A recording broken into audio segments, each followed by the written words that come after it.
Hello students, ये video बहुत important होने वाला है क्योंकि हम यहाँ पे रिएक्ट के प्रोमिसेस की बात कर रहे होते हैं। कहीं पर भी आप इंटरव्यू देने जाते हैं तो ये क्वेश्चन थोड़ा सा फेवरेट हो जाता है इंटरव्यूअर का कि भाई प्रोमिसेस होता क्या है। कुछ भी ऐसा कुछ बहुत बड़ी चीज नहीं, बट फिर भी थोड़ा सा यूनिक लगता है और बहुत सारे लोगों ने सुना हुआ नहीं होता, तो इंटरव्यू के लिए एक बेनिफिट हो जाता है इंटरव्यूअर के लिए। वो इसी क्वेश्चन को करता है और अगर आपने इसका थ्योरी भी बता दिया तो वो कहेगा इसका प्रैक्टिकल यूजेस कहाँ पे है। तो इन चीजों का इस वीडियो में पूरा सॉल्यूशन है, ठीक है। और ये रिएक्ट की 13 वीडियो जिसमें मैं आपसे प्रोमिसेस समझाने वाला हूं। चलिए शुरू करते हैं। देखिए, अगर आपसे कोई भी कहे कि भाई प्रोमिसेस क्या होता है, प्रोमिसेस जब यूज होता है जब आप कहीं से डेटा फैच करते हो, सिंपल सी चीज। अब इसका भी मैं जब कोड लिखूंगा तो उसको समझाऊंगा, बट आप ये समझ लेना कि प्रोमिसेस जब यूज होंगी जब आप कहीं से डेटा फैच कर रहे हो। अभी डेटा फैच करने का मतलब ये, फैच करना मतलब जैसे कि मोंगोडीबी में डेटा रखा हुआ है।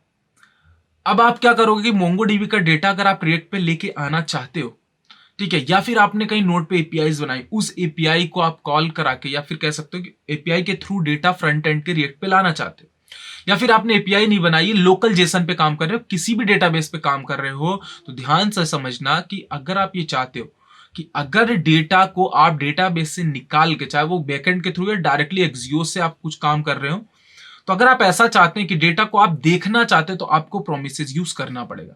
मैं यहां पे डिलीट की बात नहीं कर रहा हूं क्योंकि डिलीट करते समय प्रोमिसेस का यूज नहीं करना पड़ता। मैं आपसे अपडेट करने की बात नहीं कर रहा हूं, वहां पे भी नहीं करना पड़ता। ना ही मैं आपसे थर्ड वन इज पोस्ट यानी कि डेटा भेजने की बात कर रहा हूं। मैं सिंपली से यहां पे बात कर रहा हूं जब भी आपको डेटा स्क्रीन के ऊपर दिखाना होगा, या फिर कभी भी आपको डेटा को मैप करना होगा, या फिर कभी भी आपको डेटा को मल्टीपल टाइम्स यूज करना होगा कहीं पर भी, सो आपको प्रोमिसेस यूज करना पड़ेगा, ठीक है। चलिए अब इसका प्रैक्टिकल रिलेवेंस देखते हैं। तो इसके लिए मैं यहां पे रिएक्ट में एक्सियोस का यूज करने वाला हूं। तो सिंपली से आपको यहां पे लिखना क्या है, ध्यान से समझना। आप प्रोजेक्ट के पाथ में जाओगे, लिखोगे npm i या npm install एक्सियोस। क्या लिखोगे? npm i एक्सियोस, ठीक है। यहां पे एक्सियोस को मैं इंस्टॉल कर रहा हूं। अब एक्सियोस क्या होता है? एक्सियोस एक पैकेज होता है रिएक्ट में जो मेनली डेटा पे CRUD परफॉर्म करने के लिए काम में आता है। जैसे कि डेटा कहीं भेजना हो फॉर्म के थ्रू, क्या फिर डेटा को कहीं से लेके आना हो, डेटा पे कभी अपडेट करना हो, डिलीट करना हो, कुछ भी करना हो, तो सिंपली से ये चीज काम में आती है। चलिए देखिए, इंस्टॉल हो चुका है। अभी जब इंस्टॉल हो जाता है तो अगर आप पैकेज डॉट जेसन में जाएंगे, सिंपल सी चीज है, और यहाँ पे आपको एक्सियोस यहाँ पे दिखता हुआ कहीं दिखाई देगा। ये देखिए, दिख गया, ये आपने इंस्टॉल कर लिया। चलिए अब आगे बढ़ते हैं। अब मैं बात करता हूं, इसके बाद मैं सिंपली अपने प्रोजेक्ट को रन कर देता हूं। npm start, ठीक है। मैं प्रोजेक्ट को रन कर रहा हूं और इसका प्रैक्टिकल एग्जांपल अभी हम देखते हैं। मैंने इस प्रोजेक्ट में पूरी राउटिंग कर रखी, तो मैं सिंपली से कौन सा पेज सिलेक्ट करता हूं। मैं यहां पे सिलेक्ट कर रहा हूं, सपोज मान लीजिए होम। कोई होम पे कुछ नहीं लिखा हुआ है, मैंने होम को ही सिलेक्ट कर लिया। और यहाँ पे ये जो है, ये प्रोजेक्ट चालू हो रहा है, तो चालू हो जाने के लिए रुकते हैं और एक सेकंड ये काम करते हैं कि क्यों ना हम इस प्रोजेक्ट को इसकी जगह, क्योंकि एज थोड़ा सा मुझे अनकंफर्टेबल लगता है, तो क्यों ना मैं एज की जगह इसको डायरेक्टली यहाँ पे रन कर लेता हूँ। और यहाँ पे पहले से ही रन था बट वो पिछला वाला बंद था, तो मैं नया वाला फिर से इसमें रन कर देता हूँ जिससे चालू हो। अब ये चालू हो गया, ठीक, कोई दिक्कत नहीं है। आप चाहो तो एज भी यूज कर सकते हो, बट वो तो मुझे थोड़ा सा अब अनकंफर्टेबल लगता है। चलिए अब मैं यहाँ पे बात करने वाला हूँ एक्सियोस की, या फिर कह सकते हो यहाँ पे प्रोमिसेस की बात करने वाला हूँ। ध्यान से देखना। अब मैं चाहता हूं कि भाई मुझे डेटाबेस से कहीं पे डेटा लेके आना है। अब यहाँ पे हमारे पास नोड जैसी चीजें तो है नहीं, या फिर हम उस पर एपीआई क्रिएट करके और डेटाबेस से डेटा लेके आ जाए, तो हम यहाँ पे लोकल जेसन यूज करने वाले। इसको आपको थोड़ा सा समझना हो। अब लोकल जेसन कैसे यूज करोगे, तो ये समझना आपको। अगर आपने नोड इंस्टॉल किया, देखिए नोड अगर आपने इंस्टॉल किया तो आपको क्या करना होगा, सिंपली से मैं सीएमडी ओपन करता हूँ। मैं क्या ओपन करता हूँ? सीएमडी। अब आपके पास अगर नोड इंस्टॉल होगा तो आप लिखते हो नोड -b, तो आपको पता है कि वर्जन बता देता। फिर आपको इसके बाद क्या करना है, एक कमांड चलानी है, npm install -g json server. और जब आप ये कमांड चलाओगे तो अब आपका, सॉरी ये कमांड की स्पेलिंग थोड़ी सी गलत हो गई है, तो आई थिंक वही थोड़ी सी इस सर्वर की स्पेलिंग गलत हो गई। आपने ऐसा कुछ जब करेंगे तो अब क्या इंस्टॉल हो रहा है आपके लैपटॉप पे, कह सकते हो आपके डिवाइस पे, सिंपल इसे, क्योंकि आप रिएक्ट पे काम कर रहे हो, नोड पहले से इंस्टॉल होगा। हमने यहाँ पे जेसन सर्वर को इंस्टॉल किया। अभी जेसन सर्वर बिल्कुल एग्जैक्टली मोंगोडीबी की डेटाबेस की तरह ही, मतलब कह सकते हो कि टास्क परफॉर्म करता है। तो अगर मुझे लोकली कुछ काम करना हो और अभी हमें नोड नहीं आता है तो हम डायरेक्टली रिएक्ट में जेसन के थ्रू ये चीजें अपने सीखने के लिए कर सकते हैं। बाकी आप फिर यही सेम थे कि कोड में कोई भी चेंजेस नहीं आता है, बस वो एपीआई का पाथ चेंज हो जाता है। अगर आप नोड पे काम कर रहे हो तो वो पाथ नोड का हो जाता है, अदरवाइज यहाँ पे जेसन का हो जाता है। ठीक है, इंस्टॉल कर लिया। अब आप यहाँ पे देख सकते हो npm नहीं sorry Jason minus server minus minus version. ठीक है, मैंने क्या करा कि इसको देख लिया, ये देखिए इंस्टॉल है 0.17.4 बता रहा है। चलो अब इतना काम हमने कर लिया। अब हमें क्या करना है कि ये जो हमारा प्रोजेक्ट है, इस प्रोजेक्ट के अंदर मैं इसको बंद कर रहा हूं अभी इस प्रोजेक्ट को, और मैं इसके अंदर देखिए अभी हम रूट डायरेक्टरी में, प्रोजेक्ट रूट, तो हम इस डायरेक्टरी में, तो मैं क्या करना चाहता हूं कि यहां पे एक फाइल क्रिएट करता हूं जेसन की, ध्यान से समझना है। मैं लिख रहा हूं Jason minus server minus minus watch, एक डेटा नाम की फाइल बना लेते हैं, डेटा डॉट जेसॉन। मैंने क्रिएट किया डेटा डॉट जेसॉन। अब इसमें करना क्या है, देखिए सिंपल से करना क्या है कि रिएक्ट भी 3000 पोर्ट पे चलता है, बाय डिफॉल्ट जेसन भी 3000 पोर्ट पे चलता है, हमें इसके पोर्ट चेंज करने की जरूरत पड़ेगी। तो मैं यहाँ पे लिख देता हूँ -p 4000, मतलब 4000 पोर्ट पे मैं इसको रन कर रहा हूँ। देखिए सिंपली से क्या हुआ, ये देखिए अपने आप यहाँ पे जेसन क्रिएट हो गया। अभी जो जेसन क्रिएट हुआ है यहाँ पे जो चीजें जेसन की थी वो है। अभी हम यहाँ पे अपना कुछ भी क्रिएट करने वाले हैं, थोड़ा सा कर लेते हैं, क्योंकि देखिए अभी में आपको ये लग रहा होगा क्या ये फालतू की चीज है, ये फालतू की चीजें नहीं। अगर आपको प्रोमिसेस समझना है तो डेटा को आपको डेटाबेस से फैच करके लाना होगा, ऐसा नहीं कि थ्योरेटिकल बता दी जाएंगी चीजें, तो वो थोड़ी सी अच्छी नहीं होती। चलिए मैं यहाँ पे क्रिएट कर लेता हूँ जल्दी से। जैसे सपोज मैं यहाँ पे REGISTRATIO मैंने कहा एक रजिस्ट्रेशन नाम का मैं यहाँ पे क्रिएट कर लेता हूँ, यहाँ पे एरे ऑफ ऑब्जेक्ट, या सिंपल से कह सकते हो डेटाबेस क्रिएट करूं। इसमें सबसे पहले मैं नेम दूंगा, सपोज नेम जो है वो क्या हो जाएगा, सपोज मैं अपना नाम लिख देता हूं और कंट्रोल Z कर लेता हूं, क्योंकि वैल्यूज को इस तरीके से लिख देते हैं। चलिए अब मैं बहुत सारे नहीं बनाऊंगा, एक ही बनाऊंगा। क्लास नहीं लेते हैं, CLA क्लास नहीं लेते हैं, स्टैंडर्ड ले लेते हैं। तो सपोज मैं तो कॉलेज पास कर चुका हूं तो पास आउट, मतलब कुछ भी ले लीजिए, ऐसा कुछ नहीं। और यहाँ पे एक चीज और कर देता हूँ, आईडी ले लेते हैं। आईडी सपोज ये पहली है, मैं ऐसे ही 2 से 3 डेटा कर देता हूँ। और देखिए मैं सिंपली से आपको सिखाना चाहता हूँ प्रोमिसेस। आप कोई भी आपसे इंटरव्यू में पूछे तो आप उसको प्रैक्टिकल बता पाए। मैंने यहाँ पे 3 आई थिंक डेटा 4 डेटा यहाँ पे रख दिए, हो गया। अब एक मैंने यहाँ पे बनाया और थोड़ी सी एरर आ रही है, कॉमा लगा दें इनके बीच में। तो चलिए ये हमने क्या किया, क्रिएट कर लिया। अब जब आप ऐसे ही कुछ करोगे ना तो आप यहाँ पे देख रहे होगे कि आपकी यहाँ पे देखो एक अपने आप क्रिएट हो गया। क्योंकि ध्यान से देखना, जेसन अगर आप चाहते हो, देखो सिंपल सी चीज है, जब आप मोंगोडीबी के डेटाबेस को, मोंगोडीबी के डेटा को नोड के थ्रू रिएक्ट पे लेके आना चाहते हो तो उसके लिए नोड भी एक 5000 पोर्ट पे चलता है और रिएक्ट भी 3000 पोर्ट पे चलता है। ठीक उसी तरह से एग्जैक्टली ये ऐसा ही है कि अगर आप ये चाहते हो कि इसके डेटा को आप फेच करके इस पे CRUD परफॉर्म करते हो तो इसको रन होना जरूरी है, वो आपके लोकल सर्वर पे लैपटॉप पे, बट रन होना जरूरी है। मैंने क्या करा कि इतना कर दिया। अब मैं यहाँ पे क्या करने वाला, इसको कॉपी करने वाला। किसको कॉपी करने वाला, इस पाथ को। मैंने इसको कॉपी कर लिया, ठीक है। और अब आप यहाँ पे ये कॉपी करने के बाद आप एक नया टर्मिनल ओपन करिए, सिंपल सी चीज है। नया टर्मिनल ओपन करते हैं और यहाँ पे एक नया टर्मिनल ओपन करते हैं, यहाँ पे एक न्यू, और एक चलिए यहाँ से प्लस पे मैं क्लिक करता हूँ और ये नया टर्मिनल हो गया। और यहाँ पे npm स्टार्ट करता हूँ। अब देखिए फाइनली हम रेडी हो गए हैं प्रोमिसेस को सीखने के लिए।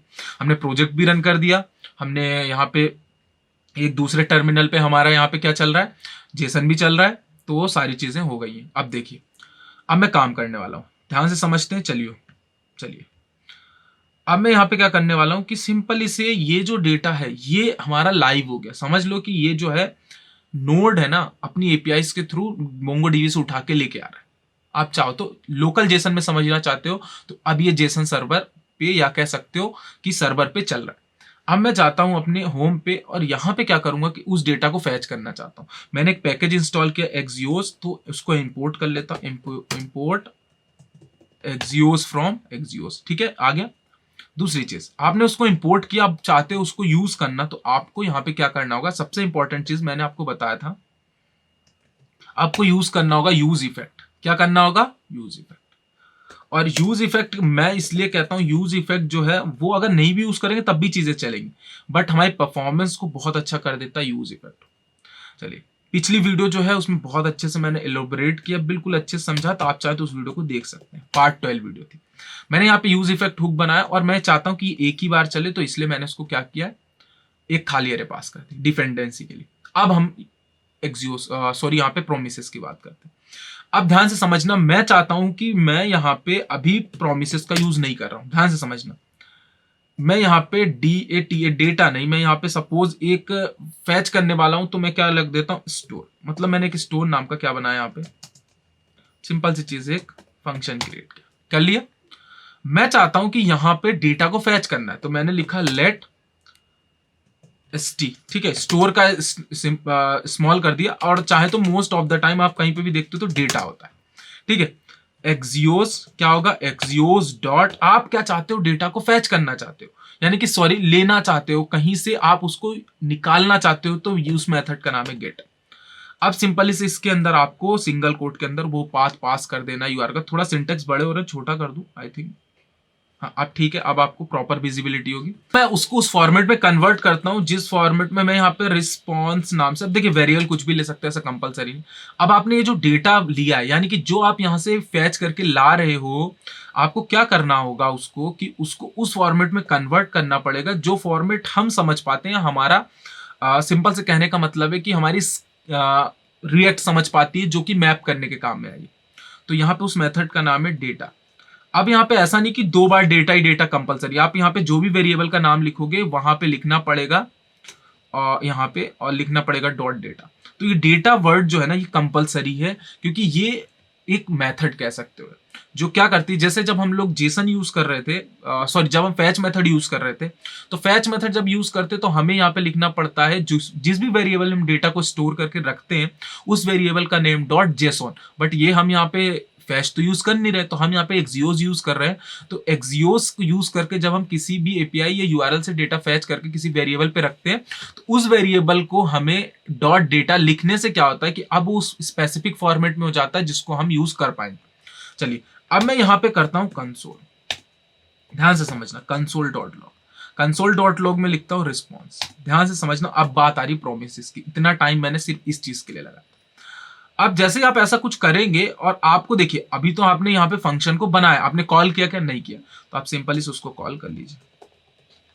अब आपने फंक्शन कॉल कर लिया। अब देखते हैं, एक हिसाब से तो हमने कोड सारा सही लिखा, डेटा पूरा फैच हो जाना चाहिए। और अब आप जब देखेंगे, देखना है हमारा प्रोजेक्ट यहाँ पे रन कर रहा है, कोई भी एरर नहीं। अब देखते चलिए, ध्यान से समझना, इंस्पेक्ट करें, कंसोल पे डेटा तो आना चाहिए भाई, अकॉर्डिंग टू अस जो हमने लिखा है। थोड़ा सा मैं इसको रिफ्रेश करता हूं, ठीक है। अब देखना ध्यान से, ये क्या हो रहा है, अनडिफाइंड आ रहा है। यहाँ पे देखो ध्यान से, ये आपको कुछ दिख रहा होगा, यहाँ पे ये अनडिफाइंड है। देखो और थोड़ी सी बड़ी स्क्रीन कर दें ताकि आपको दिखाई दे, ये देखिए अनडिफाइंड है, क्योंकि हमने प्रोमिसेस यूज नहीं किया, इसलिए ये क्या है, अनडिफाइंड।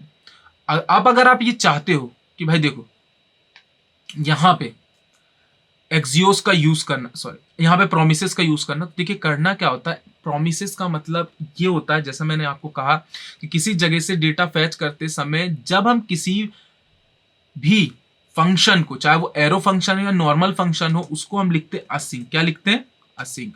और जहां पर भी डेटा फैच करते हैं उसको लिखते हैं अवेट। अभी इस लाइन का मतलब, और दूसरी जगह जहां डेटा को कन्वर्ट करते हैं उस फॉर्मेट में भी लिखते हैं अवेट। अगर आप चाहते हो, क्या यूज करना चाहते हो, अगर आप प्रोमिसेस यूज करना चाहते हो तो आपको असिंक्रोनस फंक्शन बनाना पड़ता है। अब मैं इसको आपको समझाता हूं क्या होता है। अब देखिए डेटा पहले देख ले आ रहा है कि नहीं आ रहा, उसके बाद समझा। ये देखिए, एक बार फिर रिफ्रेश करूं, ये देखिए, देखना है, ये मैं दोबारा से मान लो पेज रिलोड हुआ, जैसे पेज रिलोड हुआ देख सकते हो कि हमारा डेटा आ गया है। यही 4 डेटा है जेसन के अंदर, है ना।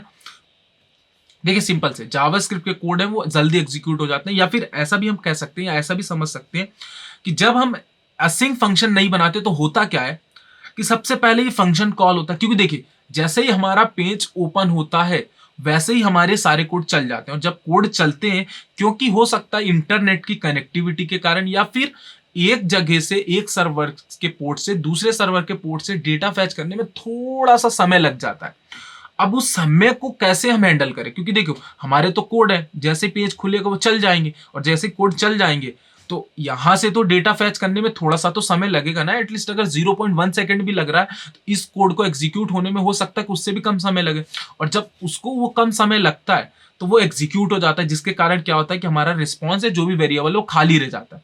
सो इसीलिए हम यहाँ पे क्या यूज करते हैं, अवेट यूज करते हैं कि भाई देखो ये फंक्शन चलेगा, ये फंक्शन चलेगा, लेकिन जब चलेगा जहां पर भी अवेट लिखा, ध्यान से समझना, किसी भी फंक्शन को अगर आप एसिंक्रोनस फंक्शन बनाते हो या फिर उसमें प्रोमिसेस यूज करते हो तो सबसे पहली लाइन वो नहीं चलती है जो फंक्शन कॉल होने पे सबसे ऊपर की लिखी हुई है। सपोज यहां कुछ लिखा है तो वो नहीं चलेगा।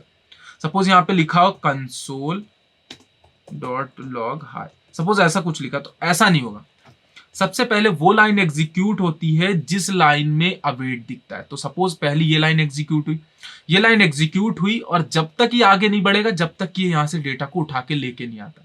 तो क्या हुआ, ये लाइन चली, डेटा को उठाया, और फिर उसने कहा कि नहीं अभी भी और रुकना है, कि जब तक आगे नहीं बढ़ना है, जब तक मैं डेटा को उस फॉर्मेट में कन्वर्ट ना कर दूं जिस फॉर्मेट को हम यूज करते हैं। वो दो चीज हुई। जब ये दो लाइन एग्जीक्यूट होगी तब जाके हमारा ये वाला फंक्शन कॉल होगा। जब ये कॉल होगा तब ये हमारा रिस्पॉन्स यहाँ पे आउटपुट को शो करेगा, क्योंकि अभी सिर्फ हम डेटा को फैच कर रहे हैं, अभी हम बहुत बड़ी बड़ी चीजें करने वाले हैं। सो यहाँ पे प्रोमिसेस समझाने का मेरा सिंपल से ये मतलब था। प्रोमिसेस ऐसी कोई बड़ी चीज नहीं है। देखिए प्रोमिसेस सिंपल से आपको कॉन्सेप्ट दिमाग में रखना है। जब भी आपको डेटा कहीं से भी फैच करके लाना, चाहे वो नोड हो या लोकल जेसन हो या फिर मायस्क्यूएल, कहीं से भी आपको डेटा अगर लेके आना है, मोस्टली रिएक्ट की बात कर रहा हूं, सो यहां पे आपको असिंक्रोनस फंक्शन बनाना होगा, ठीक है ना। अब असिंक्रोनस फंक्शन बनाने का मतलब ही है प्रोमिसेस को यूज करना। फिर से बता रहा हूं, पहले वो लाइन एग्जीक्यूट होगी जिस लाइन में अवेट यूज होगा, और जैसे ही अवेट चल जाएगा, अवेट के बाद फिर ये फंक्शन कॉल होगा और वो सारी लाइनों को एग्जीक्यूट कर देगा। इससे होगा क्या कि जब तक इसमें डेटा आएगा नहीं पूरा फैच होके हमारे रिस्पॉन्स में बिल्कुल एग्जैक्ट डेटा सही आएगा नहीं, तब तक ये फंक्शन कॉल नहीं होगा, इंतजार करना पड़ेगा, ठीक है। और जैसे ही डेटा आ जाएगा वैसे ही फंक्शन कॉल होगा और सारी चीजें अच्छे से चल जाएगी। ये बहुत बड़ी प्रॉब्लम थी, क्योंकि देखो मान लो भाई नहीं हो पा रहा डेटा प्रॉपरली फैच, नहीं हो पा रहा है, तो हम डेटा को स्क्रीन के ऊपर दिखाएंगे कैसे। मान लो यही डेटा मैं चाहता हूं तो स्क्रीन के ऊपर दिखाऊंगा कैसे, सिंपल सी चीजें दिखाऊंगा कैसे, आप बताओ। उसका सॉल्यूशन ही ये है कि भाई उसको असिंक्रोनस फंक्शन बना दो, उसको इंतजार करवाओ जब तक एपीआई से डेटा फैच होके ना। आई होप आपको यहां से चीजें समझ में आ गई होंगी क्या होता है यहाँ पे, क्योंकि अभी इस वीडियो में सिर्फ मैं आपको प्रोमिसेस समझाने वाला था। वीडियो थोड़ी बड़ी हो गई है, डिटेल्ड वीडियो है, लेकिन हाँ ये वीडियो आपको बहुत अच्छे इस तरीके से पूरा एक्सप्लेनेशन देने वाली थी। ये वीडियो चाहे तो शेयर कर सकते हैं किसी के साथ भी। अब नेक्स्ट वीडियो में हम पूरा क्रैड परफॉर्म करने वाले एक्सियोस कैड से। Make easy learn easy.